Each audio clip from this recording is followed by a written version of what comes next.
Assalomu alaykum. Ushbu loyiha Xalq banki hamkorligida Samarqand viloyati Nurobod tumani Boshquduq mahallasida 205-206 sonli konturda amalga oshirilmoqda. Bu yerda piyoz ekilgan.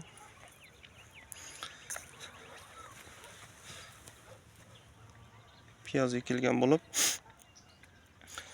maydon hajmi 10 gektarni tashkil etadi. Bu yerdagi ekinlar zamonaviy usulda parvarishlanmoqda. Hozirgi kunda ekinlar o'nib chiqqan.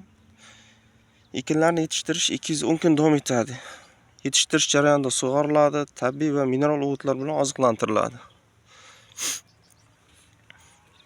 Ushbu loyihaga 15 ta dehqon xo'jaligi biriktirilgan. Har bir dehqon xo'jaligiga 60 sotixdan yer maydoni to'g'ri keladi.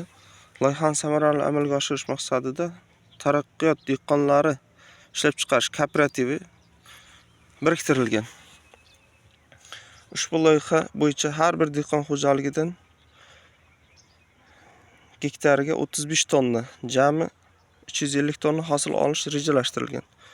Mazkur ekin yig'ishtirib olingandan so'ng ikkinchi ekinga ham yuqori daromadli ekin turi ekish orqali yer maydoni egalariga daromadlar yanada oshirib boriladi.